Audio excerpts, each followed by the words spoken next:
I've wrote. I thought you were a writing major. I'm confessing to you now, I never graduated. Just kidding. The lies, they never stop.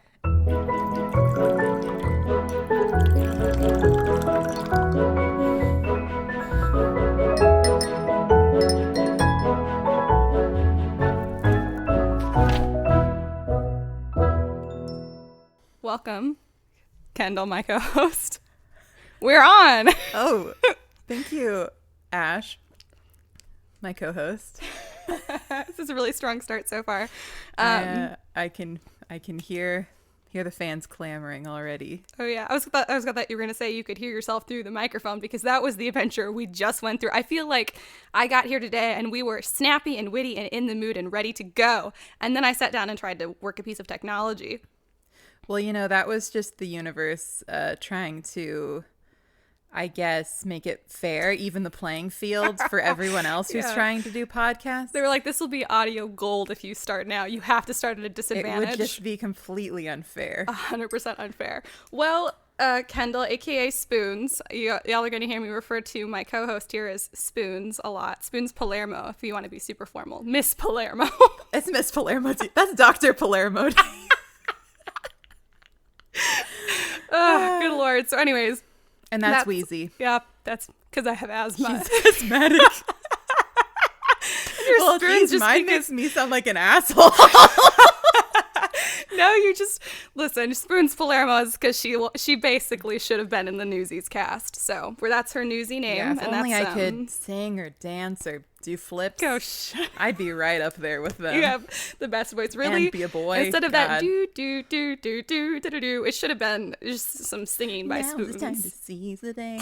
Yes, exactly. We'll just take over Newsies for our intro. Anyways, Spoons. I'm sorry, Dr. Palermo. Thank you. Why don't you go ahead and tell our listener, single probably. Hey, is that our fan? Hi, Mom. Hello, Mother. Thank you for listening. Why don't you go ahead and tell our Mom, what is this podcast about? Why are we here? Well, I'm glad you asked, Wheezy. This we're never gonna get through this.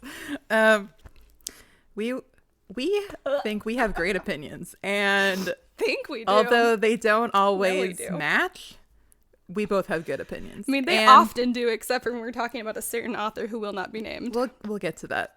I'm sure eventually. And we were like, you know what?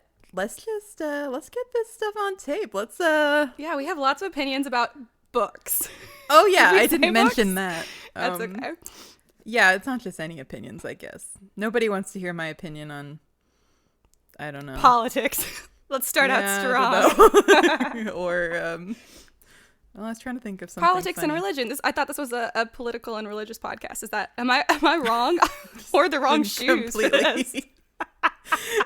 Completely, lied to. Yeah. Brought here actually tricked you into this. I actually am about to grill you on your political leanings. Oh, okay. Great. But not for real. This is a book about books. It's a book about books. I didn't mention. This is a book about podcasts. It's a podcast about books. All kinds of books, old ones and new ones. Books we love and books we hate. Oh, okay, yeah. No, you don't want to read. Well, we can get to that. Listen, if we're going to read books by that author, we're going to be talking about some books that I hate. This is really upsetting to me. Okay, so for some background, Spoons and I have known each other for our entire lives. We were raised as cousins, only to find out later we'd been lied to, and our mothers are not related. No, they're just besties. They're just besties since childhood. And now we're besties. And cousins. Yeah. And we agree on almost everything except for one author and this is probably the biggest conflict. And you know what? For real, this is the Stop biggest. beating around the bush. He's talking about Charles Dickens. Charles Dickens is long-winded and boring. And I don't ever want to study his books on here, but we're going to. What? You know what? I'm going to take over the podcast by myself. And I'm going to talk about David Copperfield. And it's going to be a 2-parter episode. Oh my God. And everyone's going to love it. Really all one of our listeners is going to love it. And Mom. Exactly. Mom, sit there. You're going to like this. I know no one else likes it, but you are. Anyways. Good Lord. So the biggest thorn in our relationship aside for this episode Today, we're going to talk about Pride and Prejudice, which, oh my God, this girl was a writing major, right? You were, correct me. Okay, never read Pride and Prejudice. We talk all the time about how much we love Pride and Prejudice and Jane Austen. So then we're like, you know what should we do for our first episode? It needs to be something big and something like important something to us. Everyone likes. Something that we both know really well, right? And then we agree on it, and she comes out and she's like, I've never actually read Prejudice before. I thought I'd told you. Okay. I must defend myself. Oh, let's hear it. Well, I guess there's not much to say other than I have seen the 2005 film upwards of, I don't know, let's just say 100 times. It's been a lot of times. And I've loved it since I was a child. That film is the only reason that I thought you had, because to be fair, that movie has some lines straight out of the book. It's pretty close, and it's amazing. Close. But and that's why I thought you'd. I know it's disgraceful. Our relationship was basically founded upon this. I'm sorry, I've been lying to deception. Everyone. Wow. I just gotta go. Anyway, well, you know what? I read it. And I loved it, obviously. What was I going to do? Hate it? That would be crazy. Oh my God, what if it was my favorite movie and then I hated the book? We would have so much to talk about. The novelization of the 2005 film. Oh my God. That'd be horrible. So I'm looking here at this paper because I did write down a paper and this is the only prep work I did before I got here. Yes. Yeah. I sent you a picture of my paper. Oh, the list. I could have just texted it to you, but that's too technologically advanced for me. It's our episode structure. Yeah. Because we need a little bit of structure because I'm not a structured person. And I just want to make sure we introduce each other as Dr. Palermo. Dr. Palermo is a Wheezy. Catch up on our personal life a little bit. Yeah. Freaking spoons. I think you have something that you need to share. I just want to, hang on, no. First, I'm going to apologize to the universe. Because we had to delay our podcast for a week because Spoons had the nerve to go. I had the nerve to do this to myself. To go and do this to herself. This poor sweet angel. Go ahead. Yes, well, okay. Here's what happened. Last week. Okay, so last week we were going to record on Sunday. And now, just for context, it is the next Sunday. Mm-hmm. So the Lord's Day. Yes. So last week on Saturday... That's a week and a day ago for all of you keeping track. I was going to work and we live in Texas where it was just snowpocalypse for a week. Oh my God, boy, do I have stories. You go first. Yeah, okay. And so it was quite a disaster, but so I hadn't been to work in a week. And so I'm going outside and I'm going to my car to go to work. It's like 8:30 in the morning. Well, actually, it was earlier than that because that's when I had to be there. And I'm like, okay, Kendall, here's what you got to do. You just got to be real careful because there's still... You guys all hear me shifting around the couch. My back is really hot. I'm sweaty. Gross. Just in case you're like, what is that incessant rustling? Oh my God, you have a remote control fan? Oh my God, it looks like a boat propeller. This is the future. Yeah, our fan is pretty crazy. Holy anyway, crap. Okay. Oh, that's maybe too much. So all that whoosh. Blown away. All right, I was consciously like, Kendall, be careful because there's still some ice on the ground and you don't want to slip. Because I had actually slipped earlier, but I fell on my butt and it was kind of funny. What? Yeah. But so anyway, I'm like, I literally had that thought. And then as I'm opening my car door, there is a little patch of ice right by my car, which I didn't notice. And I slip and my knee goes pop, pop. And I fall straight on the concrete. And I'm just sitting there like, oh, okay. Oh my God. Well, I want you to know I had no trouble picturing this when you told me, because it looked exactly like when we briefly lived together in Galveston, Texas, and there was the flood. And you did, I swear it must have been the exact freaking same thing, into the flood water. That's what I was picturing, but instead of in Galveston, Texas with water, it was here in Austin, Texas with ice. Yeah, it was almost the same thing there, except for... Thankfully in Galveston, all that happened was I got super wet and it was like kind of funny. And the zipping sound is me taking off my shoes, by the way. This is not a shoe conversation. And this time I dislocated my kneecap and then popped it back in simultaneously. What kills me about that is I'm the one with the bad knees. Don't take my thing. I'm really Next trying thing you know, to steal she's gonna your have thunder asthma here. and daddy issues. Then I'm gonna be wheezy. So anyway, now I'm in a brace and I can't move my legs. I was going to bring her a sticker for it because I can't like sign a cast, but I want to be a part of this. And then I forgot the sticker, so that'll have to be next week. Yeah, next week. Don't worry, It better it'll be a good freaking good sticker. Now the pressure's on. I thought of digging through my mom's closet because, side note, I don't live with my mother, but I'm staying there because she's out of town and I'm watching her animals. There's so many animals in an apartment where there's not supposed to be animals. Well, there's supposed to be her two, and then I have two of my own. And that's a whole other thing. But we can save that. You know what? We'll talk about animals at the beginning of the next episode that we talk about. Oh, sounds great. But anyways. Wait, Wheezy, real quick. What? This tea is really good. Oh my God. Do you like it? Is it? It is really good. I like it. Just a little shout out, and we're not sponsored by them, unfortunately. But Hey, sponsor. Hey, sponsor us because dreams can come true. There's this club. It's called Tea of the Month Club. And once a month, they will send you 3 different packets of tea in this like...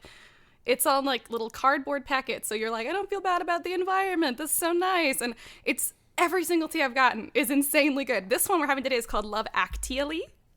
And it might have a little bit of whiskey in it. It might possibly. You know, maybe. Oh, or I maybe forgot not. we did that. I forgot we did that.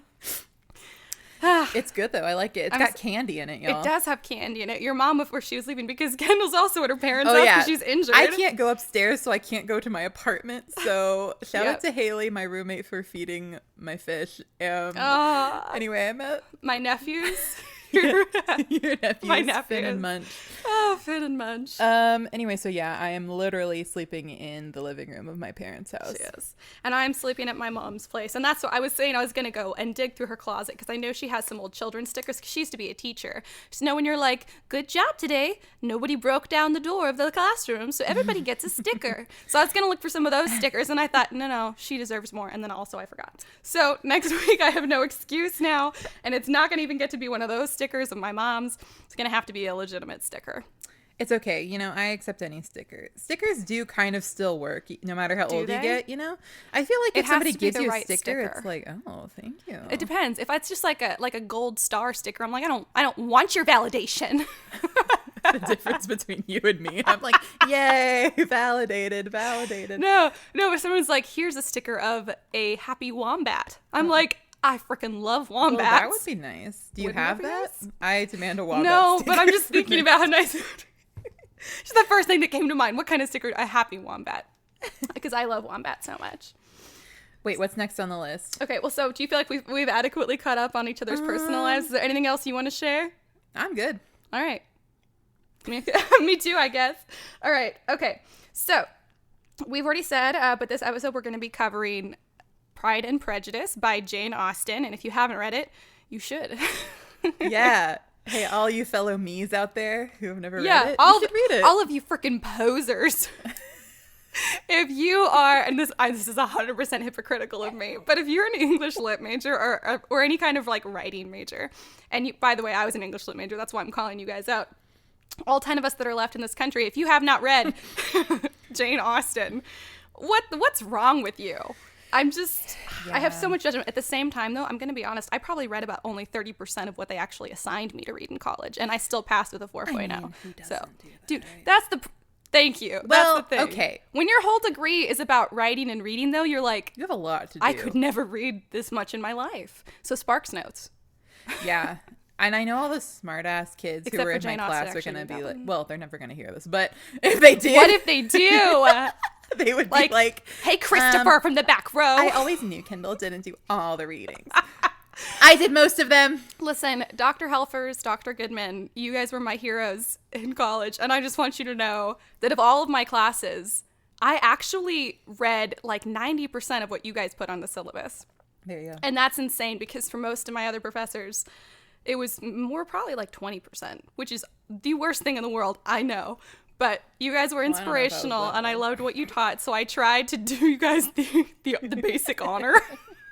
The basic respect of actually reading the things you assigned. But there were times when I had to Sparks Notes for y'all as well. You know, I I always wish I had been a lit major just because then I would have been able, because all my favorite classes were lit classes. Yeah. But because I didn't have as many, I did do a lot of the readings, like most of them. Uh-huh. So I think that's the difference here. Yeah. It's because you had a way more lit classes. My degree was a literature degree instead of a writing degree. And that's only because the only college I could afford, because they gave me scholarships, didn't have a writing major. I wanted to major in writing, but... Well, it kind of sucks because then you have to, like, I don't know. I like to think that now what we can do for each other, though, is fill in the gaps that we missed, like Jane Austen. So true.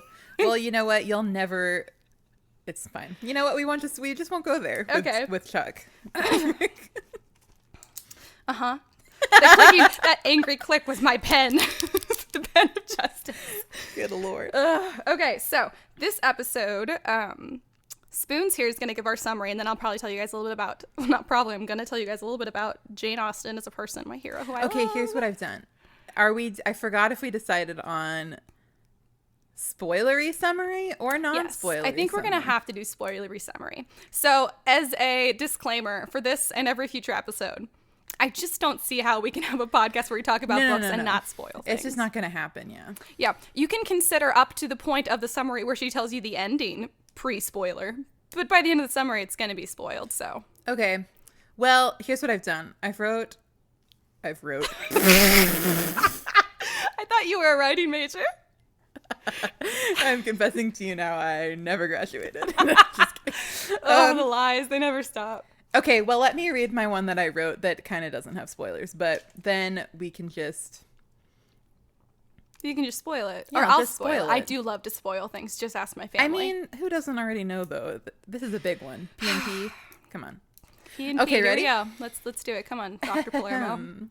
Pride and Prejudice is an 1813 novel by Jane Austen that follows the romantic escapades of Elizabeth Bennet, the second eldest of 5 daughters, who finds herself locked in a sexy, sexy love feud with the very rich and very socially awkward Mr. Darcy. Sexy, sexy. Is it not? It is. You have a really interesting opinion of that. Continue. I don't know how else to describe it other than a sexy, sexy love feud. Okay. Oh, God. Elizabeth and Darcy are often in each other's company because of the blossoming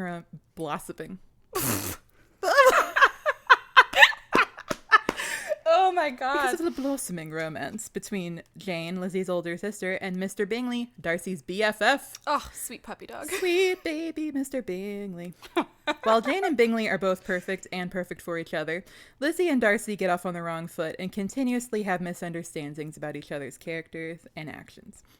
Though Darcy is immediately taken in by Lizzie, which I want to talk about because there are some differences. Okay, I'm so excited. Through misguided proposals, impromptu house visits, and noble acts of selflessness, Lizzie and Darcy eventually discover that neither pride nor prejudice could keep them apart. Thank you! Okay, excellent. Now you want to spoil it for us, or do you want me to spoil it? Okay, what parts do you want to spoil? Everything. Well, I feel like we can spoil as we talk about it, you know? That's true. Okay, I guess we can do that. Yeah. I'm setting down my teacup with the whiskey in it. Oh, she got that lipstick all over that. I do. I'm very sorry, but I'm also not sorry. I probably have red lipstick all over my face now, too. It's all good. I'm gonna look like a clown, and you have to deal with it, because you're the only one who has to see me. Here, I'm gonna put lipstick on, too. Oh, my God. Oh, yes, we're gonna match. Look, this one's called Treasure Island. That's literally why I bought it. That's amazing. I will buy any lipstick or nail polish that has, like, a really, like, illicit name. Mm-hmm. And I don't care. It could be, like, fluorescent purple. And I'll still buy it. My favorite lipstick currently, because of the shade and the name, is Fire Down Below. I believe it's by NARS. And it's, you told me about that one. Fire Down Below. Which could mean a lot of different things. And it's my favorite. Although currently what I'm wearing is from another company I totally wish would sponsor us. It's called Subtle Makeup. If you do not like to go... Like, if you don't like to travel with a ton of makeup, Subtle is the thing for you. It's a bunch of little things of makeup and they all screw together, and it's amazing. And anyways, I'm wearing their red lipstick right now. Oh, cute. Oh, now we match.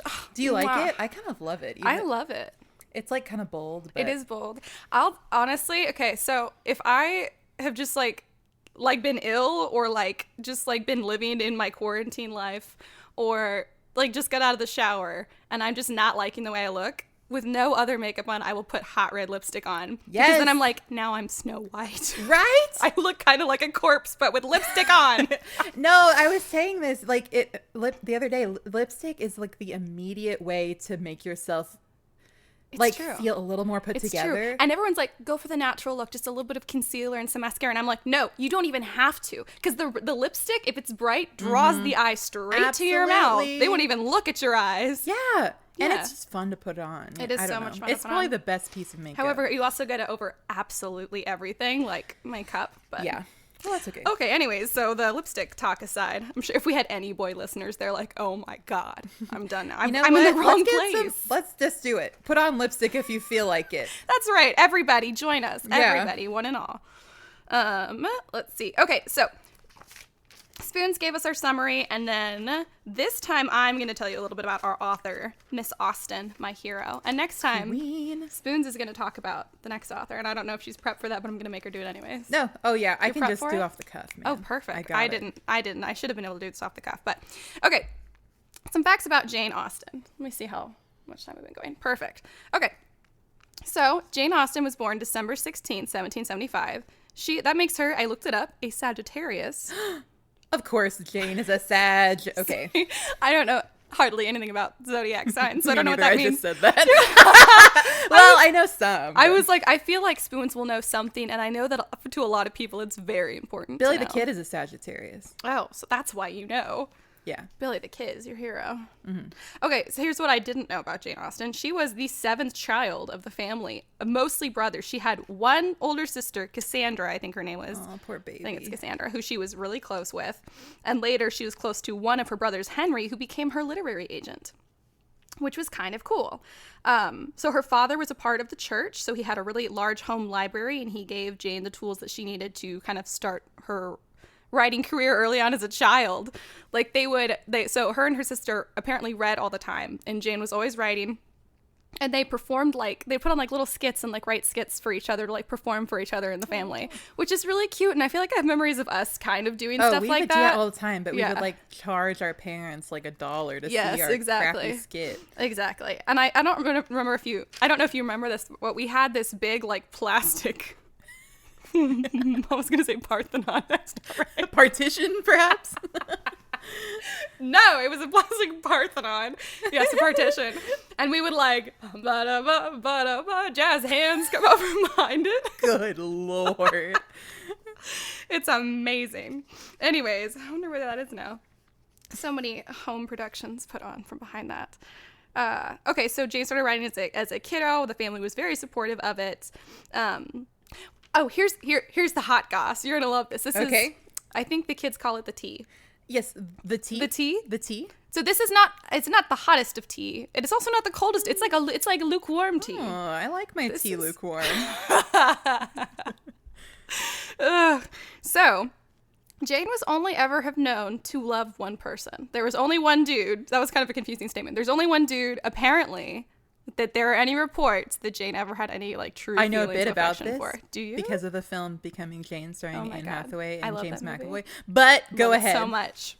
I love it so much. I want to hear about it. Okay, so his name was Tom Lefroy. I don't know how you actually pronounce the last name, so I'm going to call him Lefroy because it's fancy. Our boy Lefroy. Nice. So this is the only record of her ever being in love. Apparently, she wrote to her sister Cassandra about it.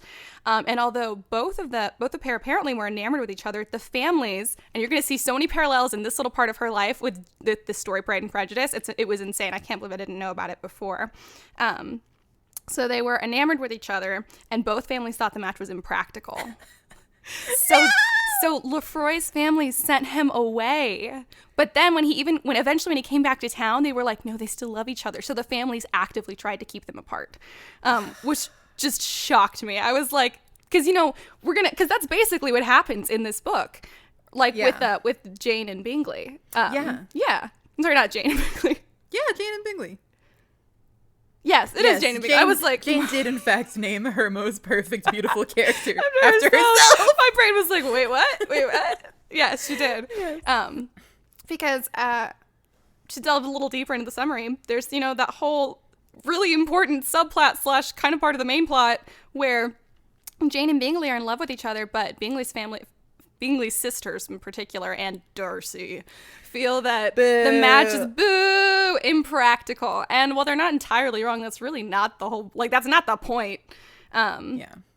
So anyways, so they actively, like, even when Jane goes to, I think, London, is that where it is? Yeah. When she goes to the town where Bingley and his family are staying at, the sisters and Darcy actively, like, prevent Bingley from finding out that she's there. I was like, okay, because in the movie They don't delve into that, really. Yeah. When Elizabeth asks him, she's like, did you know my sister was in town? And he's like, oh no, I wasn't fortunate enough to see her. But he did. He totally straight up knew. did. He totally knew. And in the book, I couldn't even, when I reread it again for like the 8th time, I had never caught the one line where he says, yes, I knew, and I was a part of trying to keep them away from each other. And I was like, Darcy, you just got even worse. I know. Okay, yeah, I have lots of thoughts. I'm so glad. Well, we can definitely talk about those thoughts. Please But continue. anyways, I was shocked because I was like, well, that subplot was real life for Jane Austen. Write what you know. Yeah. Oh, here's a fun one. The first draft of Pride and Prejudice she finished in 1799, and it was originally titled First Impressions. It's not an awful title. It's not. In fact, in some ways, I think that it's a more apt name because here's the thing: is they're both prideful and they're both prejudiced. Yes. So it's not a lot. Everyone's like, well, it's his pride and her prejudice, and I'm like, no, they're both prideful and they're both prejudiced. Like, they're both arrogant. I think that's the point, you know? Maybe. I don't know. But as always, everyone's like, it's his pride and her prejudice. And I'm like, it's not. It's both. Yeah, It's they both. both got stuff going on. But First Impression seems like a more apt title because the way that they decided to think about each other was entirely based on their first impressions of each other. Yeah. Like, their very first impressions at that dance. Darcy, who he was a little bitch at the beginning. He was. And then But then against like his like conscience or whatever it is he says, he's like, even when he proposes to Elizabeth the first time, he says, against my better judgment. Yeah. And I'm like, did you think she was going to say yes to that? I just can't believe this man went from worst proposal ever to best proposal ever in the span of one book. Allow me to tell you how ardently I love you against my actual, like, everything in the universe telling me I shouldn't. He just... Stupid king. So dumb. Okay, so in Jane Austen's life, she only ever received one marriage proposal that we know of in 1802 from, this is the best name ever, Harris Bigwither. It's big with 2 G's. So super big. Harris Bigwither. And while she initially accepted because it was a really practical match, apparently he had a large estate and could have like, taken care of her, she revoked her acceptance the next day. Due in theory to the fact that she was totally indifferent towards him and she didn't believe in marrying without affection, which, go figure. Good for her. Good for you. But that was just like the most like Jane Austen move. Oh, yeah. To accept and then be like, oh wait, no, because I don't love you.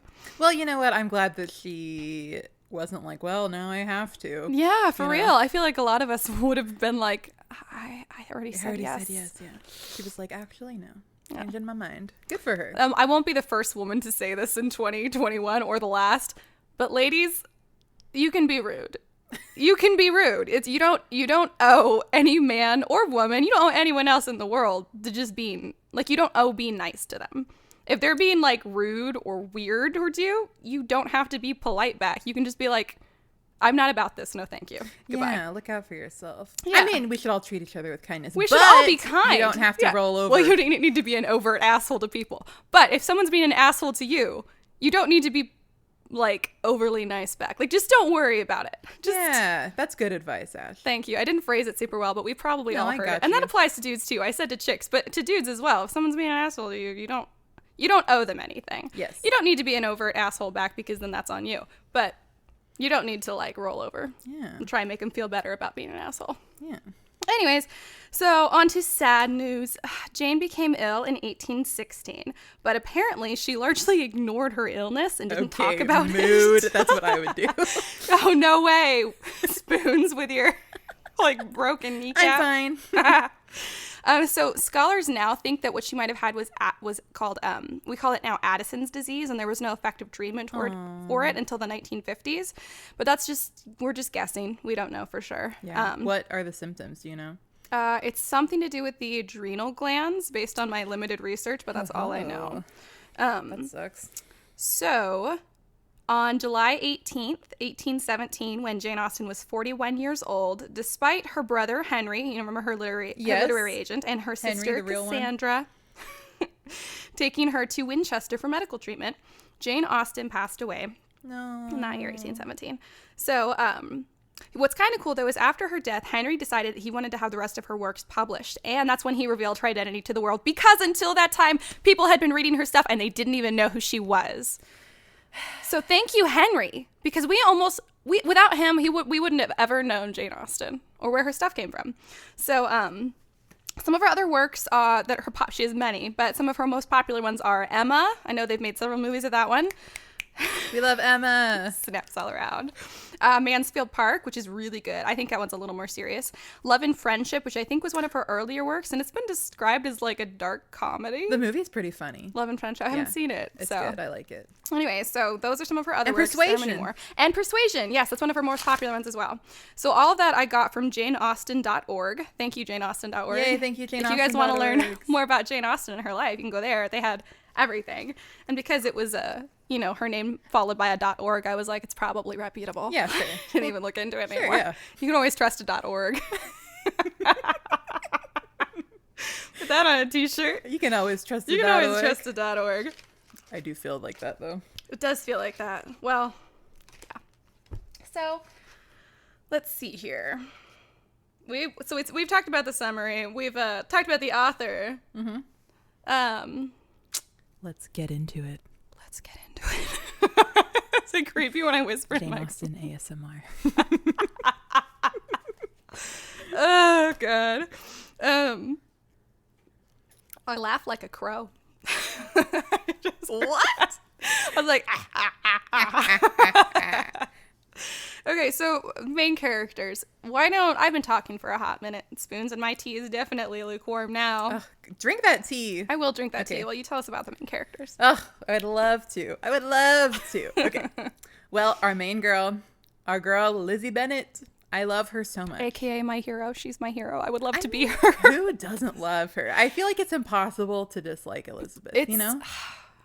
It is totally impossible. She's so cool. Like, and what I love, okay, and this is just kind of this is about both Elizabeth and Darcy. What I love about Pride and Prejudice is that Jane was not afraid to make her main characters, like, complex. Elizabeth is a great heroine and she's awesome and we love her, but she's not perfect. No, and like not to like diverge too far, but like when she wrote Emma, didn't she say that Emma was the only protagonist that she had written who only she could love? Did she say that? She said something like that. Oh my gosh. Because Emma's a horrible person for so much of that book. I love her though. So we'll do a different episode about Emma. Yeah, we should totally do Emma. My thesis or whatever in college was a comparison between Elizabeth Bennet and Emma. Oh, great. Yeah. Oh, so anyways, you have a lot to say then. I will, absolutely. But anyways, continue. Yeah, I just complex characters. Yeah, she is complex. And it's like you're rooting for her, but you're also like, she makes mistakes. She jumps to conclusions. She's like a real person. And I think that's part of what makes her like... She's way more of a real person than Darcy, that prick. Sorry. What? Wait, do we have a Darcy hater? Okay, listen. He's way better at the end. And I can't totally hate him because I also have a tendency to be attracted to dudes who I totally thought you would have been more like that. I'm all about him because instinctually I'm attracted to that. Yeah, I know. I think probably because I think I do have some personality similarities to Elizabeth. So there is like that, just like that level of tension between the two that I think even though they're married, they're still gonna like have that. Oh, yeah. They're so different that I love that. I can't. But they're also very similar. But they are exactly, and that's the paradox. And I think my husband and I have that kind of as well. Yeah. Like, you've met Javi. Oh, I know him. Yeah, we've met. Is he the easiest person in the world to get along with? No. So in some ways, he and I are like the same person, and in other ways, we could not be more different. But I love a good fight. I once dated probably like the sweetest guy in the world, but there was no conflict at all. And I'm not like a dramatic person. Like I am dramatic and like I would totally faint on the couch for no reason. But like am I a person who's like lives on drama? Yeah. Yeah, I'm not. Yeah. I was like, do you think I am? No. I was agreeing. Yeah. I don't like thrive on drama, so it's weird that I'm attracted to that. But like this one guy, there was like no tension at all. And I was like, I'm too bored. It's boring. So anyways, with my husband, and I think Elizabeth with Darcy, neither of them will ever be bored. No, they're not. And I'm attracted to that aspect. Because they challenge each other. Exactly. They always have something, I don't know. I feel like they can always have something to say to each other. There's a really strong relationship because they have so much in common and they love each other so much. So they'll always have that, like, for stability. Yeah. But it will never, ever be boring. They will always be in conflict over something or else. I did bookmark the page because it was so cute to me. Oh no, my notes app isn't working. Okay, 1 second. You screamed, oh no, and I was like, you know what? I should check and make sure the computer's been recording us this whole time. So how would that be? I would be dead. I need a lot more whiskey. I wrote top of page 257, and I'm pretty sure Top this is page 257. what it is. I scratched out all this stuff by candlelight because I had no, it wasn't that one. We had no power and no water during this winter storm in Texas in February of 2021. So I actually read this book and the one for the next episode totally by candlelight. Just as Jane would have wished. Just as Jane would have. Exactly. I even put on a dress to get in the vibe. I'm not kidding. And I had a goblet of my last bit of wine. Yeah, okay, here it is. And well, it's my copy on page 288. I don't know what page it is on everyone else's copy. Sorry. Anyway, she says, Elizabeth is like thinking about Darcy, and she says, she began now to comprehend that he was exactly the man who, in disposition and talents, would most suit her. Yes. His understanding and temper, though unlike her own, would have answered all her wishes. It was a union that must have been to the advantage of both. By her ease and liveliness, his mind might have been softened, his manners improved, and from his judgment, information, and knowledge of the world, she must have received benefit of greater importance. You said that, and that's exactly what I should have said in my wedding vows to Javi. Like, I was just thinking, I was like, wow, that's not only is that the perfect example of that relationship, that's a perfect example of my relationship with Javi. Aww. I think I soften him a little and help him have fun more, and he's like much more worldly than I am. So he's like, that thing that you think is, yeah, because I'll be like, I'll say this like random idea about the universe, and he's like, that's not even true a little bit. And I'm like, well, hypothetically it should be. And he's like, it's not. And that's what makes a good relationship. That's why Elizabeth and Darcy work. Yes. And I love that she was able to, I mean, because that's like close to the end, but not even at the end. Yeah. So it's just like so funny that it took her so long to figure that out. But then it's like, I don't know, Jane really played it well, because you still kind of have the like, will they, won't they? Because he already proposed to her at that point when she figures out like, oh, I'm in love with him. How crushing would that be if you said no to a proposal and then you were like, oh my God, I love that guy. And you're like, he will never, ever, ever propose again. And in that time, it's not like the girl could just be like, oh, well, I'll just be modern and I'll propose. Like that wasn't a thing that happened then. No. Yeah, she had to just be like, well, I hope that he will propose again. Otherwise, I will just never be in love again, ever. I know. I'll be alone. But anyway, yeah, I love that's like kind of their relationship. Their dynamic is great. And it's funny because, well, I love in the movie when she's like, he and I we're so similar, because it's so true. And she's like, we're so stubborn, because it just takes them a long time to, I think, I mean, Darcy's like immediately in love with her, but even still, I think that even though he was like, yeah, she's gorgeous and I want to hang out with her, it took him some time too to really figure her out. Oh yeah, like, it definitely did. Because even when he thought he knew her, then he proposed and she was like, did you think I was going to say yes to that proposal? And he's like, oh, that was a good example of, he really was in love with the idea of her at that point. Yeah. There was a little bit of actual love there as well. But he just had kind of an idea of who she was. Yeah. And he fell in love with that. And Javi's always like, that's not a thing. And I'm like, that's definitely a thing. Definitely. As someone who's been dated by boys who definitely just like the idea of me, that's definitely a thing. And I think it's totally goes the other way too. Girls will totally date guys because they like the idea of them more than the real one. That's just the thing that humans do to each other.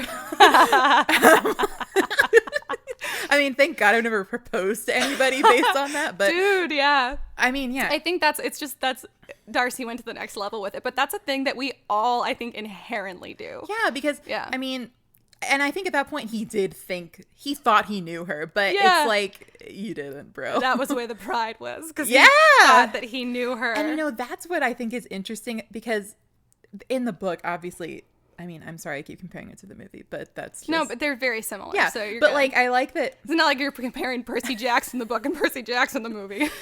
We'll get to that. Darcy in the book, I think, is more obviously arrogant. Yeah. I think that he has his faults show a little bit more. And I definitely obviously still like Darcy. Like, he's a great character and I love that they're together. But it's interesting to see, like, part of that's just because that's how he grew up. Like, he's super rich. This guy grew up with so much privilege.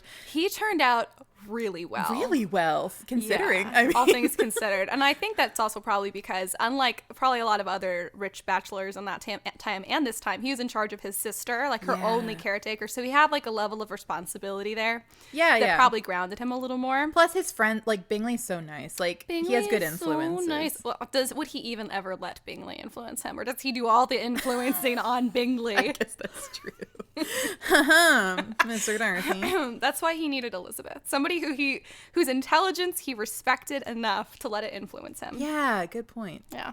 I got you. Do you want to talk about Bingley some? Because I would love to talk about Bingley. I feel like of all like the boys, if you're going to fall in love with the idea of a boy in this book, I feel like you're the stereotypical one for you, knowing the kind of like personalities you find attractive. Yes. I would think it's Bingley. You're correct. Is it because he's basically a golden retriever puppy, but a person? Yes. Yeah. Well, see, even from I love Darcy, obviously, and I think he's great for Elizabeth.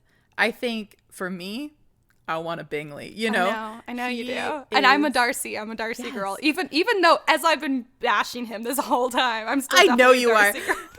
That's why I kind of thought you were gonna maybe. I couldn't remember how you felt about Bingley, and I was like, does she think he's too soft or something? Because sometimes we don't. I think he is the sweetest person in the whole world. He's to totally so be best friends with him. I love him. I adore him. He's too nice for me. Oh yeah, you would never date him. But no, see, that's what I think is cute too, because in the book, like, it's so obvious. Like, Elizabeth and Bingley are best friends. I think it's so cute because they always get along. They'll like be great together. Sweet. Oh, by the way, I'm not saying that you should date a guy who acts like an asshole. Oh, no. Like, just so I'm not encouraging that. Like, my husband is a very good person. You still want a good person. I don't mean that this is not one of those, like... You want a Darcy, not a Wickham. Thank you. That's perfect. Exactly. Dr. Palermo, thank you. That's what I'm Ladies, here for. Remember that. You want a Darcy or a Bingley, but not a Wickham. Yes. And there's a difference. So that's not that nice guys never win. Sweetie, if you're saying that, you might not be as nice as you think you are. Yes. Because I can totally see Wickham saying that. Oh my God, yeah. Well, he's such a liar. Okay, anyway. We'll talk about Wickham. This is the Wickham hate squad. When I put down least favorite character, my first line is Wickham immediately. Oh, yeah. Of course. Oh, but then but he's a weasel, and a weasel is not worthy of this much hatred. Yeah, it's like, obviously he's the worst, yes, you know? Exactly. And not even like in a clever way, in a way that's been done to death and is still done to death. He's just... This is also not saying that all the guys who've said nice guys never win are all a Wickham. I just think that that's like a concept in people's heads. Yeah. And also, so... You can be a jerk and you can say nice guys never win. Obviously, then you're a Wickham. Or you could be a relatively nice guy who says nice guys never win. And that problem with that is not that you're an asshole. It's that being a nice guy, that's the baseline. That's not. You should be nice. You should be nice. And girls should be nice. Everyone should be nice. That's the baseline. Unless that's not you're a reason harassed, to date then someone. You can be rude, as we've discussed. Yes, as we've discussed, exactly. But being a nice person is not any reason somebody else should like you. Yeah. It's not like when someone's like, "Why'd you marry Javi?" Well, he's a nice guy. What if that was in my vows? Oh, Javi, I'm marrying you because you're a nice guy. You're a nice guy. You're a nice guy. No, I married him for all of the other things that he is on top of being a nice guy. I wouldn't marry him if he wasn't a nice guy, obviously. Yeah, that should be number one. Yeah, now it's just I kind of want to baseline. go to a wedding where somebody has that, you know? You're a nice guy. Hey, you're a nice guy. I'll go back. High Somebody, five. actually, I think your mom recorded our vows. And so maybe I can just go, now that I have this fancy editing software, I'll just go back in and when I'm like, Javi, all of the reasons I love you are because you're a nice guy.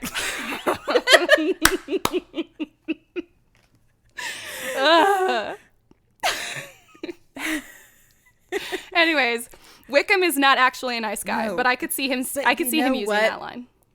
And that is so Wickham because it's so true. Like, Mr. Darcy appears like like nobody likes Mr. Darcy upon first meeting him. Like everyone in Maryson's like he sucks. Yeah. But everyone loves Wickham. But really when you get to know them, Darcy is the nice one. Wickham is the asshole. And I feel like that happens all the time. And not to continue comparing Darcy to my husband, but like I love him so much, but I don't think first impressions are his greatest strength. Yeah. And I can totally see somebody like meeting him and then somebody like meeting someone else who I know is kind of an asshole for the first time and like having the opposite opinion. Like, I could be like, oh, that other guy, he's the greatest and Ovule, he's just kind of rude. But, oh, it's so not true. It's so not true. And that's probably, that's kind of why First Impressions could have also been a good title. Thank you. That's what First Impressions, I think we need to go back in time and be like, was it Henry, right? Not Harry? Was it Henry? I think it was Henry. I have to look it up because I want to be emphatic about this. Henry! It is Henry. Henry, listen, sweetie. You're gonna publish it as Pride and Prejudice, but you need to go back to the original title, First Impressions, because there's gonna be a podcast with two stunningly gorgeous women, and they're gonna make. They were wearing great lipstick. Great lipstick, and basically pajamas. Other than that, but great lipstick, and that's not the point. But there's.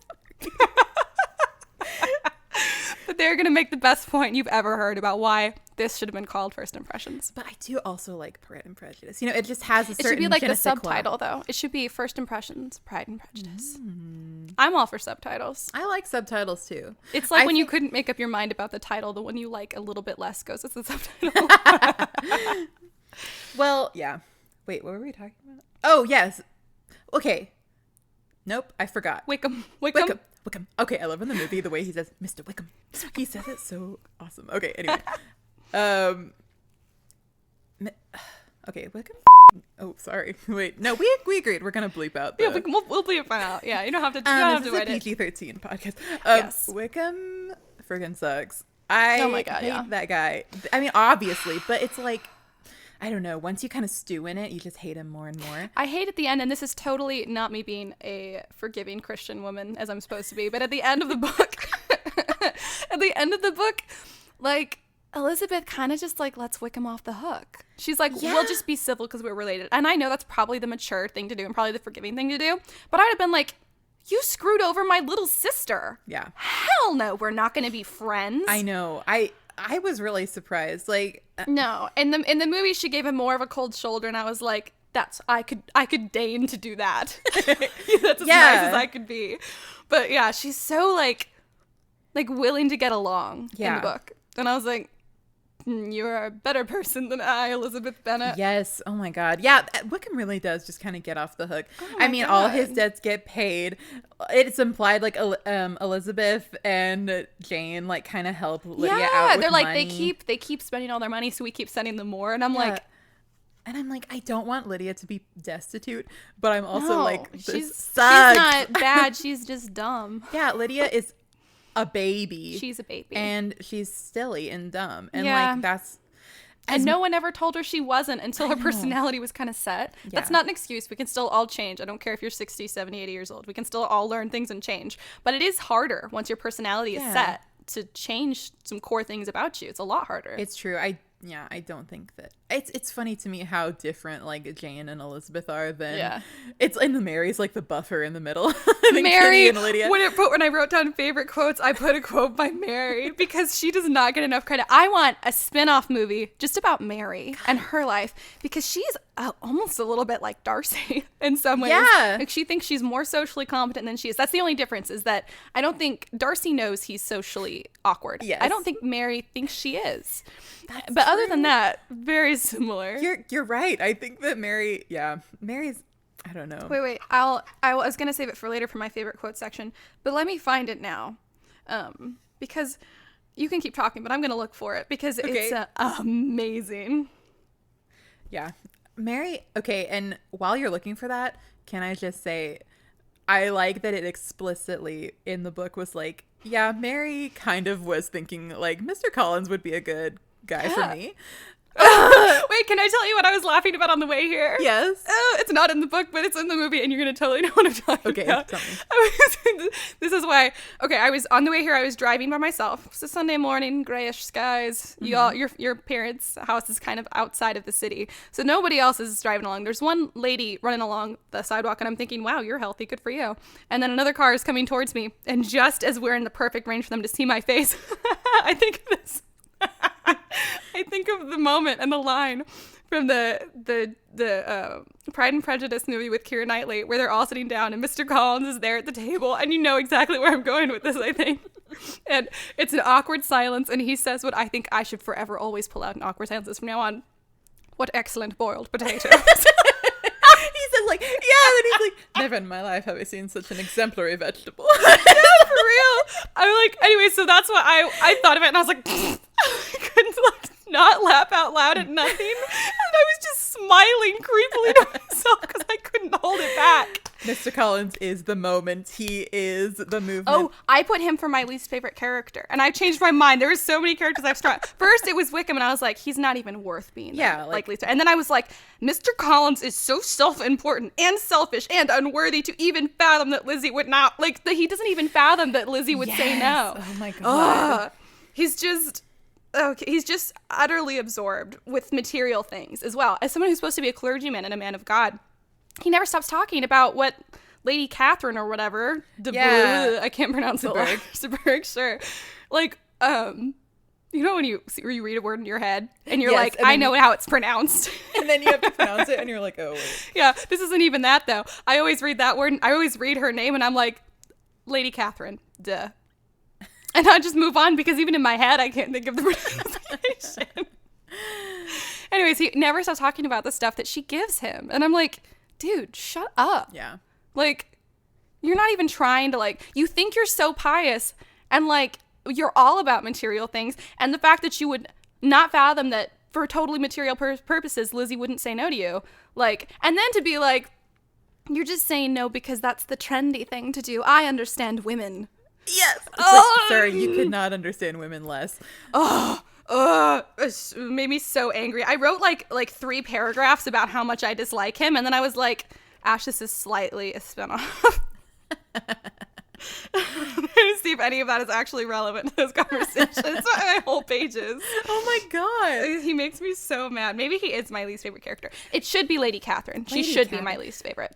But it's Mr. Collins. The thing about this book is that all of the horrible characters I still love. They are so funny. I agree. They're so well written. What excellent boiled potato. Exactly. How can you not kind of love him, even though he's horrible? And I know that line is from the movie, but it is absolutely Mr. Collins in every way.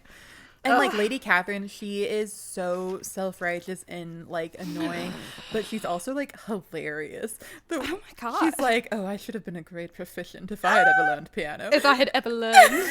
She says that at another time too about something else I didn't remember in the book, and I was like, Lady C, stop. You're the worst. So much. And the way she and they don't do this as much in the movie as in the book, but she's constantly giving people advice. Yes. And you know that person. We all know that person. It is usually, I feel like, an older woman who's like, oh, sweetie, you just need to do this, this, and that. And you're like, this is my degree. Yeah. This is literally what my degree is in. What are you saying? Nothing about the situation. What are you talking about? Or they'll just hear a little bit of what you're talking about with a friend or someone. They're like, oh, you just need to say this or that to him, and you're like, no. What? Where'd you come from? Yeah, exactly. She is that person. She is. And then also Miss Caroline Bingley. Oh, what? Oh, she's such a high school mean girl. She is. Caroline. She's another person who would be my least favorite, but she's not even worthy of being my least favorite. She's so obviously horrible, but she's also so funny to me. I don't know. She's so clearly Caroline Bingley. I wish we'd seen a little bit more of her in the movie. She had a little more of a part in the book than she did in the movie, and I would have loved to see a little more of that. I think that the way they handled Bingley's, and by the way, we just keep talking about the 2005 movie because it's the Keira Knightley one. And the miniseries people are gonna come for me, but I do because I haven't seen it. Shh. We should watch it. It's pretty good. I'm down. I'll just camp at your parents' house. Okay, sure. I mean, Colin Firth is a great Darcy. But is he better than Matthew McFadden? I don't know. I don't think he is. No. I've seen clips of the one with what's his face, Colin Firth. No, he's not. He's not. And I love him. Yeah, he's great. But he's not. He'll never be Darcy to me. Something to it, you know? Yeah. Ugh. He did.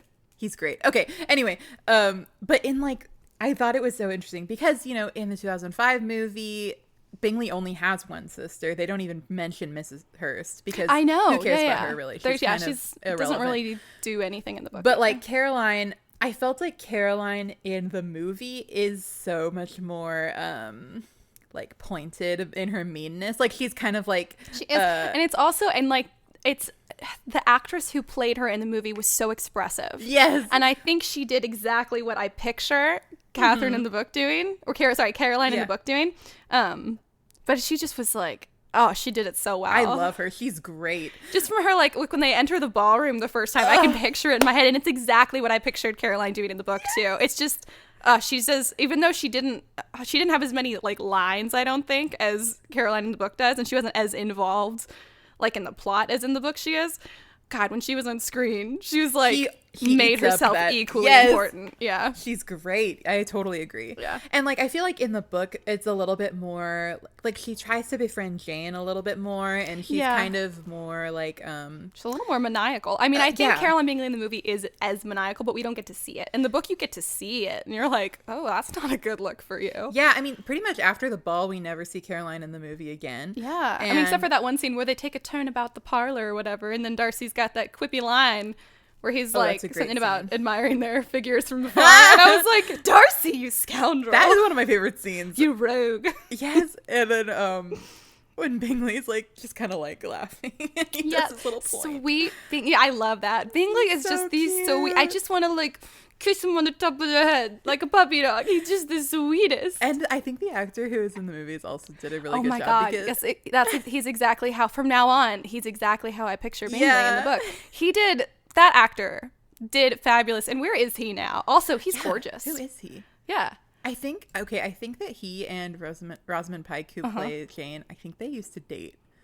But I think that would be precious. If I'm remembering though, I think they dated before the movie. Whoa! So then during the movie they were like exes, and you would never know. And that's good acting. Maybe what if he really is just like that in real life? Like he's just that sweet of a person, because then he could do it. I'm just not like. He's so cute. I mean, I know I don't know anything about him as a person, but he's just so precious. I'm like partial to his face now. Definitely, 100%. He's so sweet. Yeah. Well, anyway, I Caroline is a funny character to me. She's so clearly just trying to. She's like not even hiding her jealousy about Darcy and Elizabeth. Yeah. Even to Darcy. I know. She'll just be like, because he like confides in her at the beginning, like that he thinks Elizabeth's eyes are like lovely, and then she just continuously brings it up to try and like goad him into not liking her. I'm so proud of the way that he responds. He's so good at not like encouraging it and not being dramatic. I mean, I wish I had that much composure when people are like trying to like get at me. If you want to rile me up, it is not hard. Same. It's so freaking easy. But Darcy's just like unruffable, and I'm like, yes, Darcy, I too can be composed. Exactly. He just doesn't know what to do with her. And I love that so much. Like when she's playing piano and he's like, comes over and watches her and she's like, do you think you're trying to intimidate me? I won't be intimidated. And he's like, I would never, but you can just like see in his face, this is a little bit in the movie and totally how I picture it in the book. Just like, what does he say to that? He kind of covers it and he's like, I would never, but you're like, who has ever been this bold with him? Who's ever tried to rile him? Yeah. You know? It's amazing. And I think Elizabeth talks about that a little bit at the end in the book. And she constantly talks about, like, laughing at him. And she's like, he doesn't like to be laughed at, but I can't not laugh at him. And then and then he's talking about his faults being his pride or whatever. And she's like, well, I can't laugh at that. Yeah. And I'm like... Elizabeth, say it again. She's so cute. At the end of the book, and she was even saying like, yeah, we'll get to me being able to laugh at him too. Exactly. She's like, we have to work up to that. I felt like I had to work up to that with my husband as well. Like when we first started dating, because he takes himself very seriously. Oh, here's the thing, and I've told you this before. Javi and I could never have married anyone but each other because we're both excessively arrogant people. we could never have married someone who was less arrogant than the other one. But what that means is that I often think, no, I know that I am right. And he knows that he is right. And sometimes he says that he's right about things that I know I'm right about. And we don't agree. Like, he told me, what was it? Oh, he gets into this, like, he tries to correct me on the definition of words. Like, common words. And I'm like, your degree was in geology. Tell me something about rocks, dummy. I'll tell you about words. You don't know what you're talking about. You don't know what you're talking about. But whereas I am like very playful and like as arrogant as I'm pretty sure that I am, I feel like I can take a joke. Yeah, you can. People have been trying to rile me up for my entire life, so I'm used to it. I'll still easily get riled, but like I don't hang on to stuff, and like I'll laugh at anything, including myself. Just because I dearly love to laugh, which is a quote that I love. A family trait, I think. Yes. But Javi's, he's easier to rile, and I don't know how used he is to like having people laugh at him. Yeah. I don't know. I mean, he's probably better than I give him credit for, but I didn't know that when we first started dating. So I was just like, can I laugh at him? Because sometimes I was also used to, I had dated guys before who I'd make a joke and they'd be like, are you being serious? And they would actually ask me, was that a joke? And I'm like, either it's a joke or I'm a horrible person. What you think about me? Yeah, seriously. It is always like awkward. And I feel like that's even when you have like a new friend. You're also kind of like, okay, how far can I push? Yeah, exactly. You Well, know? see, that's what you do because you're a good person and you're like, how far can I push? And you like test their like limits. Yeah. And for the most part with people, unless it's like a close relationship like my husband or like you and I are close, or like if it's just like a person who I'm meeting for the first time, I'm like, you know what? I should just let them see all of me. And I will just tell all of the jokes that I want to and just not care if they're going to be offended or not. Yeah. And not even think about where their limits are. I'm just going to let them know where my limits are first. Yeah. And then I'll respond accordingly. If they like really don't like it, I'll know to pull back. Yeah, I start off, turn it all the way up to 10. I mean, what fun is a friendship or a relationship where you can't like tease I somebody? think that's what it is I think that's why I start so strong, because I'm usually like all on or all off. So I'm like, if you don't like me all on, we're just not gonna. It's just not gonna hang. work. It's out just that not gonna well. work. This dynamic won't work. Yeah. So, yeah. So you guys could hear me wheeze when I laughed just now. Wheezy. Spoons. That's why we call you Wheezy. You have asthma. I totally thought you were going to say, and that's why we drink, because that's a podcast I've been listening to lately. If you like spooky things and true crime, you guys should listen to That's Why We Drink. And That's Why We Drink. They're hilarious and total crack ups. I've been listening to them all morning. Okay, Nick Jonas hosted SNL last night, and it was crazy. Say more. No, say less. We went. Just kidding. I'm a joke girl. Yeah, I know, but okay, you gotta love Nick though. We went to. Kevin was there, but Joe wasn't there. I'm assuming he was home with his baby. Oh, I know. Cannot believe that man's father. He's a father. I picture him dancing in the skin tight that that thing that they did, and I'm like, he has a child. That man has a child. But Nick did a great job. But he there was a sketch where it was like all about watching like true crime shows when you're by yourself at home. I can't. It was so funny. But then it was like, and then podcast. And it was talking about then following up with a true crime podcast. And I was like, wow, that's hilarious. Us. I can't listen to. Okay, so Christine, I'm really sorry. Christine is the one on And That's Why We Drink, who she talks about the crimes, and she's hilarious, and I love them both. But I can't listen to her half of the episode unless my husband's home and he's in the army, so he's away a lot, or I'm like staying with my mom for a little while, because I just can't. It's not just you, Christine. I can't listen to true crime. Period. If I'm by myself, I'm very paranoid. I have like multiple security bars. I'm like straight up like I'm gonna get a boombox. And I'm going to put the sound of a barking bloodhound on that thing. Like Paris Geller does in Gilmore Girls. And I'm going to stick it in front of my door. Like I'm too paranoid to listen to stuff by myself. Yeah. You gotta scale back if you're feeling too paranoid, Yeah, for sure. And I'm so paranoid to begin with. Okay, anyways, for the sake of time, we should probably move on to some more stuff about the book. I think we said we were going to do our favorite parts, our least favorite parts, and our favorite quotes. Okay. So what's your favorite part of this book? What's my favorite part? The first time you've read it. What's your favorite part? Well, okay. I Spoons. mean, okay, my favorite part. I'm gonna say my favorite part is when Elizabeth and the Gardners, her aunt and uncle, are at Pemberley. Oh my god. And they meet That part is Mr. so Darcy good. there by accident. And then it just turns into like weekend of fun. I you know. It's a dream. It's It's a the dream. best. And you It's- know that had to feel so good because Elizabeth was like, I turned down his proposal and now I like him and now I'm seeing him. And he's being nice to her. And oh my like, god. nice I'd be to her so family. confused but so happy. Yeah, it's so great. amazing. And like she gets to meet Georgiana, who is very different in the book and Very. the movie. I agree. I think she's the most different of all the characters Yeah, in the book I than think so versus the movie. too. Yeah. In the movie, she's like real like she's she's peppy outgoing and outgoing and, like, and cute yeah, and she's tiny. And Yeah. in the book they say she's really tall and she's very shy. And yeah, she's it's just like totally different. reserved. The sweetness is the same. Yes. But other than Different that, energies, totally yes. different. Yeah. But Actually, yeah. I think I prefer the Georgiana from the movie. I know. I should always go love with the movie book. Georgiana. But she's just she precious. has a lot more to say than in the book. feel I like she think hardly that's what it says is. She's anything in the more. book. Yeah, she's more in the movie. Yeah. Brother, you must force her. Oh my gosh, she's so cute. Okay. And so like that whole part, and and I feel like that's like the happiest part of the book so far. And so like that the saddest part had to come right after. Oh my god. With Lydia. Ugh. But anyway, I love that whole sequence. It's so cute. It is so cute. I think my favorite part, I put the dance scene ! And for a second I looked at it, I was like, which dance scene? And I was like, oh, I know which dance scene. So it's the one where they do like the ghost waltz thing in the movie. It's that scene in the book, and it's even better in the book. It's really good. And it's so good, and she's so clever.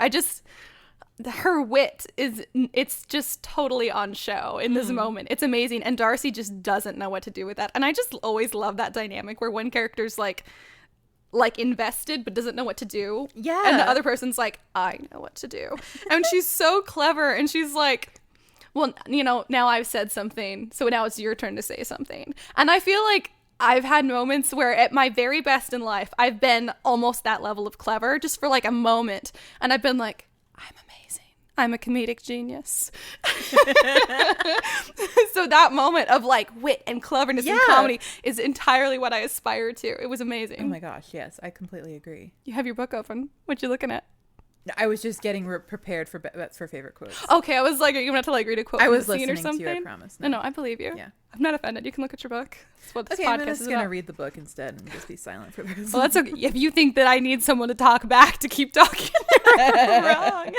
Well, I try to fight it, but I don't know if I can fight it. So that dance scene is just my favorite. And then it's so where he good. says something like, do you expect me to reply or something to that effect? And she's like, that reply will do for now. Now we can dance in silence. And it's amazing. Yes! Oh my god. So She good. is just...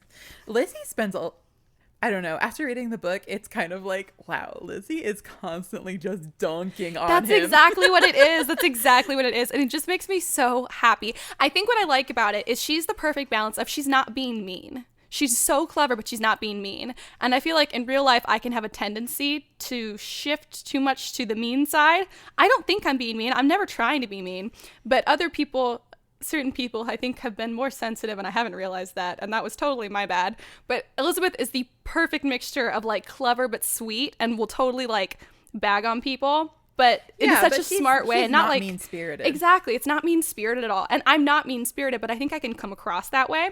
So this moment is just like, that's what I want to be. Elizabeth Bennet, the blueprint. Dude, well, for real. I will say, I do think she is kind of mean when Darcy provokes it. Yes. And I think that's okay, because they're both been mean. provoked. They're both being mean. Yeah. For real. I think my least favorite part, and I can't truly dislike it because it's still so well written. Like Austen just, is amazing. I did the chef's kiss thing that you usually do. Yes. You do it so much better. Anyways, least favorite part, because it's so cringy, but still one of my favorite parts, because this whole book is my favorite part, is Mr. Collins' proposal to Lizzie. This is a scene that in the movie is very, very close to the book. So if you haven't read the book, you are not missing out on this scene. Yeah. The movie does it really, really well. Oh my God. It is hilarious. It's almost line for line, and some parts totally the same. And it's just insane. The fact that he thinks that her turning him down is her playing hard to get. Oh, Kills take the hint, dude. me. Take the hint. Take the hint. And you're like, you want to feel bad for Mr. Collins, and I actually did feel bad for him until the end, when he till the end of that scene where he kept insisting that, like, well, you're just being modest. It's like, okay, this is enough. Yeah, that one's is just so cringy. She says, I would rather be paid the compliment of being believed sincere. Yes. I'm like, isn't that every woman's thing ever? Yeah. Please. Exactly. Just believe that I mean what I'm saying. Yeah. Stop assuming things about me. No means no. Exactly. To take it all back Bennett, to that. queen. Just believe what I'm saying. Like, it's just funny. Yeah. And I think that totally goes for dudes too. Say what you mean and mean what you say, and assume that what somebody else said is something that they meant. Yeah. Yeah. When you try and like parse and you're like, did they really mean it? Did they not? It doesn't even matter. What you take away from that doesn't matter. You can only go based on what they said. Don't assume things. That is kind of the thesis of this book, isn't it? It is. Don't assume things. It applies to everybody everywhere. Chicks, dudes, don't assume things. Say what you mean and don't assume anything. Yeah. You'll look real dumb and you'll probably be wrong. And I'm saying this as a person who is so good at assuming things. And I remember being like 14 years old and, in total chaos in life, because that's what most 14-year-olds are experiencing. And my mom was like, you are making all of these assumptions about life and about people, and they might not be true. And I go, no, they're true. They're all true. God. Totally believed they were all true and I would say, no, because most of the time I'm right, because I'll predict something and then it happens. And to be fair, that did kind of keep happening. So that was an unfortunate pattern that increased my overall arrogance. However, being a decade older now, let me tell you, it doesn't stay the same. Just because you were right once doesn't mean you're always right. It's just safest not to assume anything. Well, I feel like also just like making assumptions based on what you think people are thinking. Yeah, or thinking like, what did they mean when they said that? Yes. It's so anxiety inducing. It's such an unnecessary stress to put yourself through. And I really have had to learn, like, listen, you can't control other people. Yep. You can only control yourself. Yep. You just got to chill out sometimes. Yeah. And it's hard. My whole upbringing, like the way I coped with my family life was by like, what did that person mean when they said that? I need to counteract that. I need to be ready.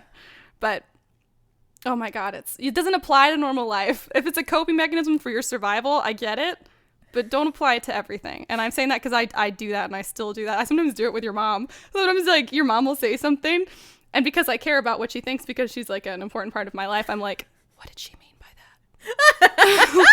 Because your mom she can be kind of sarcastic like me, and other times I think she's just very straightforward. So sometimes she'll say something and I'm like, throw you for a loop. Yeah, you know that meme where it's like it's the woman's face and all the math calculations. What I've discovered, I think the best thing for me to do is to stop assuming. Yeah. My mom loves you, so God bless. I'm so glad. I've had other mothers who were like, Ash is a bad influence on my daughter. I had one of them be like, I was talking to my friend on the phone, and then I heard her mom in the background go, is Ash trying to make you get a tattoo? And I was like, first of all, no.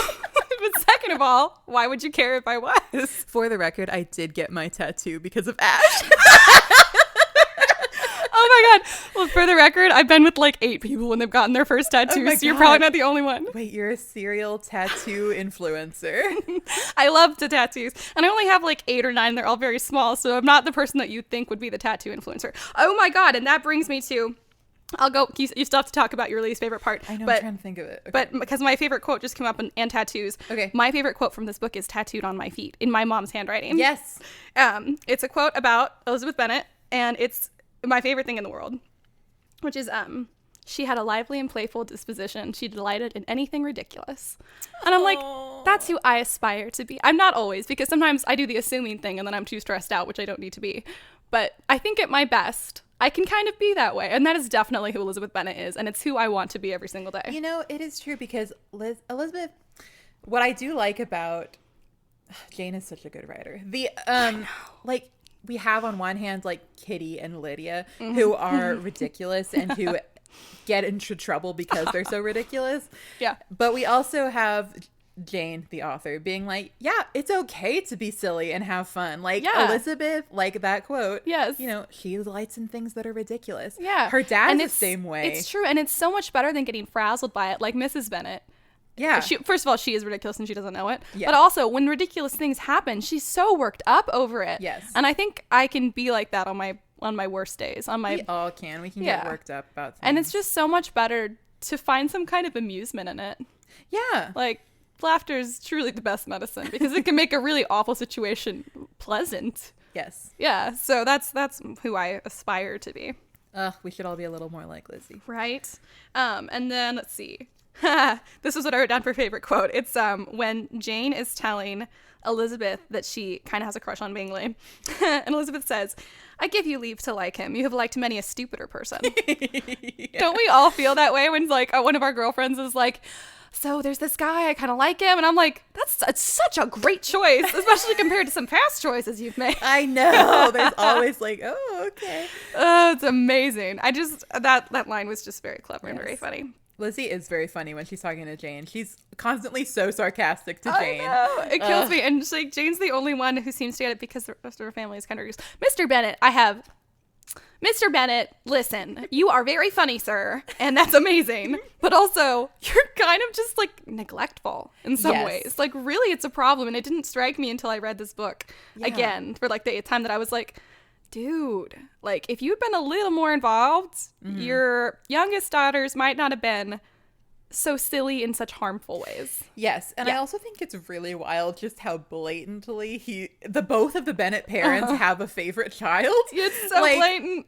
Like Mr. Bennet is like, Lizzie is my favorite and I don't really care about the others. Dude, yeah, he's like, they're okay. too silly. And it's like, you could have had a partner. I also think that it's really messed up the way he is openly disrespectful to Miss Bennet in front of the children, to Mrs. Bennet in front of the children. And they even mention that too. They do, exactly. And it was just another thing that struck me because I want to love Mr. Bennet so much because I think we'd be pals. He's pretty funny. But he's so funny. He's definitely where Lizzie gets her sense of humor. Yes. But I feel like he did not do right by his wife or his kiddos. Yeah. And that makes me sad. And she is ridiculous, but she is ridiculous, but married. Yeah, you made a commitment. Yeah. And you had kids together. So now you need to respect her, especially in front of your children, because how you act towards her is how your children are going to act towards her. Which is why Lizzie and Jane are like, she's ridiculous. Now, if they had come to those conclusions on their own, fair.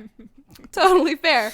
But otherwise, you're just like telling all the kids that they don't have to listen to her. Yeah. And it's just a cycle. I feel like in the movie they have a sweeter relationship. Yes, I love movie Mr. Bennet is still a little neglectful. Yeah, but he's so much, he's not neglectful in the movie. He's uninvolved and he needs to be a little more involved. But he's still amazing. And their relationship in the movie it just kills me. You know what was really cracking me up about Mr. Bennet reading the book is that like anytime he really delights in anything ridiculous. He really does. Like he was so excited. He treats I think I know where you're going with this. He treats Elizabeth like Jim treats the camera in The Office. He does.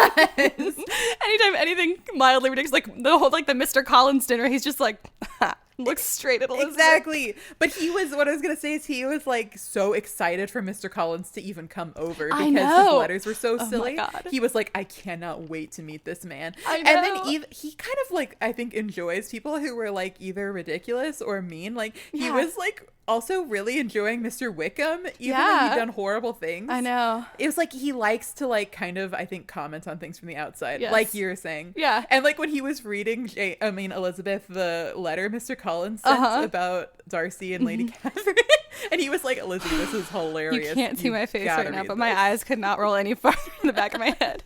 Yeah, Mr. Collins's frequent letters just being so rude made him a little bit less funny to me in the book. In the book, I was like, that's why he won the least favorite character. Yeah.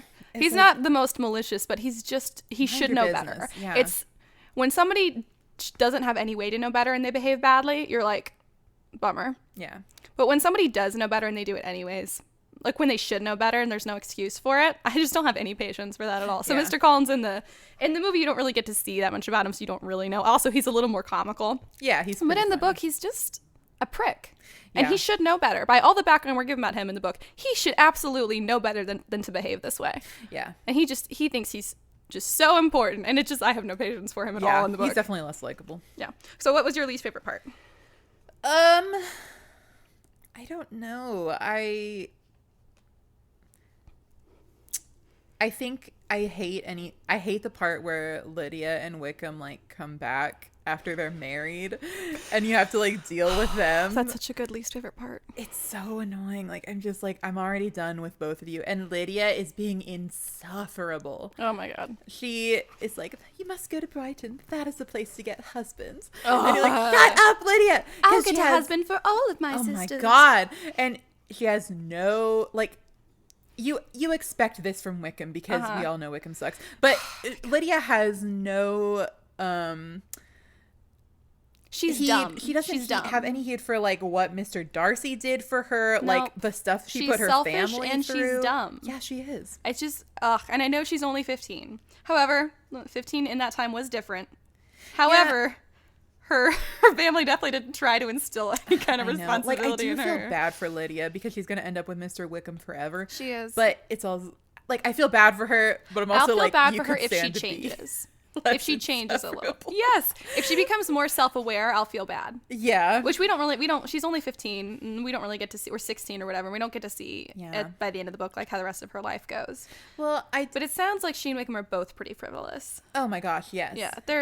They're well matched in that way. And I do feel bad for her because he's proven to be an asshole, but at least she still has like Jane and Elizabeth to like, I don't know. They're not going to abandon her. No. Yeah, exactly. They're not going to. Because like you said, Elizabeth and Darcy still help them out and stuff, which is ridiculous. Considering that is so...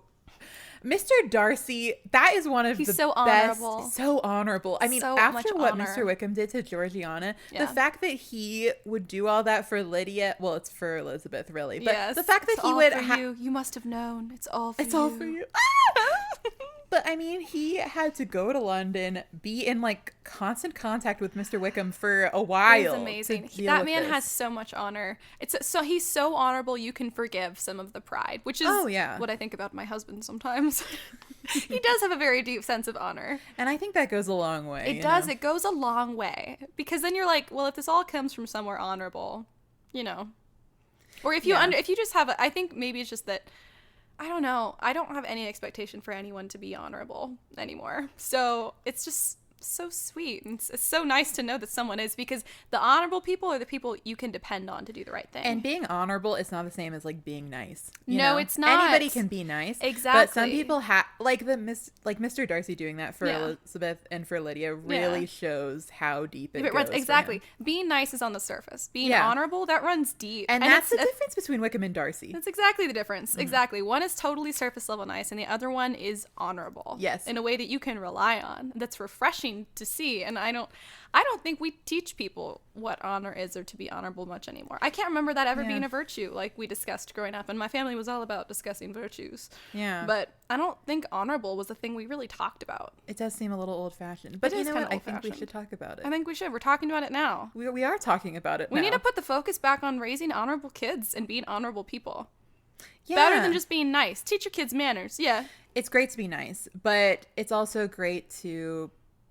I don't know. Like being we said, honorable is when it runs deeper than that. Yeah, it's deeper. It's about doing the right thing even when you don't like it. Yeah. It's about doing the right thing because you care about someone more than you care about yourself. Yes. Yeah. Okay, great. I love this. Honor. I'm about it. Okay, can I do my favorite line? Absolutely. This is going to be short and sweet because I know it immediately. It's always been my favorite line. I'm ready. Is it the one that you like cross-stitched for me? No, but I don't think it's in the book. I think it's only in the movie. You might be right.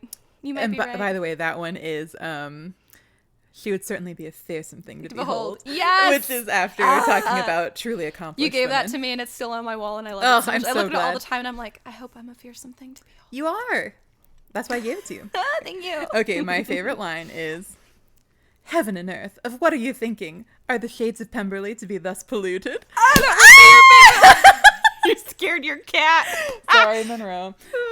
That's amazing. Lady Catherine is insane. That would be you crack me up because all your favorite things, it's either like the purest, sweetest soul like Bingley, or it's something that a truly heinous person has said, and those are always your favorite things. It's such a good line. It is. Are the shades of Pemberley to be thus polluted? Is that what it is? Yeah. It's crazy. That kills me. Oh wait, real quick, as a bonus, I found the quote from Mary Okay. When it's a conversation where Mr. Bennet's kind of like picking on all his kids and stuff, which I'm like, Mr. Bennett, you need to behave better. I need to see more honor from you. Yeah, Mr. Bennett. But they're talking about something like some kind of like sociophilosophy, and the line is, Mary wished to say something very sensible, but knew not how. Okay, maybe I'm Mary. I'm any of them. Mary wished to say something very sensible, but knew not how. Oh, and if you haven't read the book, that probably is not as funny to you if you've only seen the movie, because you get to hear a little more from Mary in the book, and she thinks she's very smart, and I do think she's intelligent, but her intellect and her awareness are not related in any way. No. She has no awareness, but she's very smart. She spends all her days studying philosophy and literature. She's book smart, at least. She is the definition of book smart. So she's not really sensible, like Mr. Bennett said. She's not sensible at all, but she's very intellectual, so she thinks she's very sensible. So she keeps saying things that you're like, you're not wrong, but why are you saying that right now? Yeah, why are you? Not the time. Exactly. That's the thing, is every time Mary speaks, you're like, sweetie, it's not the time for that. Shh. You know what? I hope that maybe some of Mary's influence can help Kitty a little bit. Yes, that's what I was thinking. I was thinking, Mary, I want a book about Mary and Kitty. Yeah. Like, I think that they're going to really, and now that Mr. Bennett's like, I won't make the same mistake. He does kind of like have like a coming to Jesus moment at the end of the book where he's like, I have not done right by my wife and my kids. I need to be more involved. Yeah. And I think that between that and Mary and Kitty balancing each other out, hopefully. And they say like Kitty's very easy to influence. That's why Lydia had so much influence over her. So I think you're right. I think they have a bright future ahead of them. I think aside from Lydia, they all have bright futures. Yeah, agreed. Lydia's future, I don't know. I just don't know. I mean, it's not looking great. At the end of the book, it's not looking great. I wish her the best, but I almost hope that she stays ignorant of her situation. Yeah. Because then she can still enjoy the frivolous aspects of it. Because I feel like women in that time, what can you do?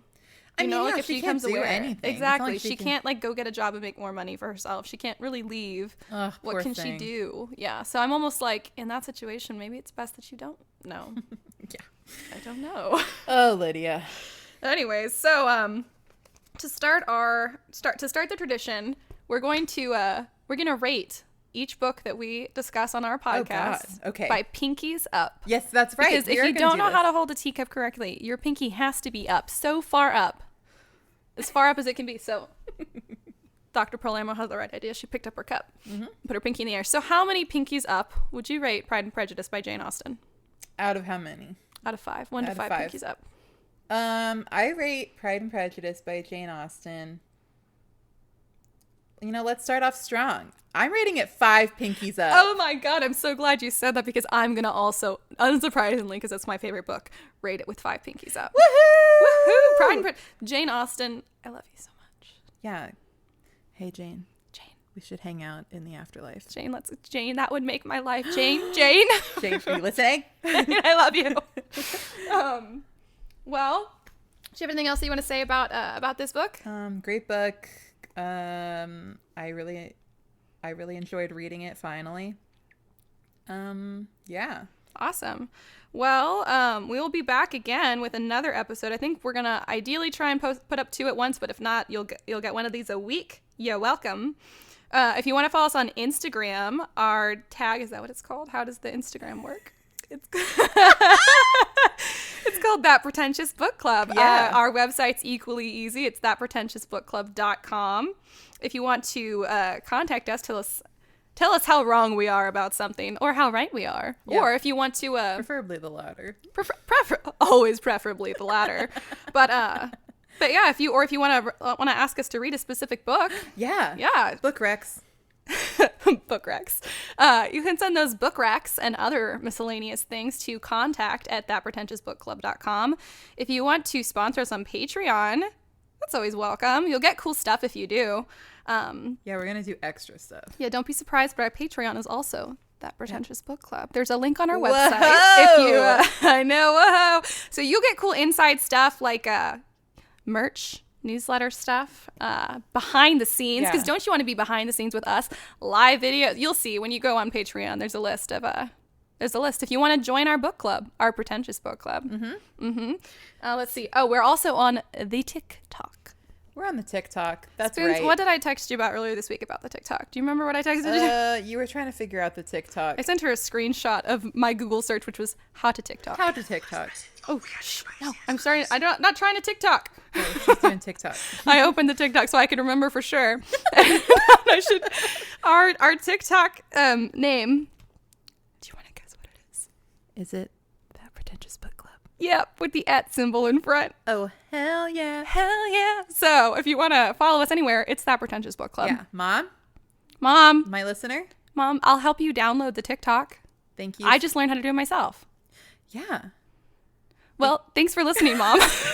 Hey, Mom. Thanks for listening. Hey, Mom, thanks. Can I have a snack?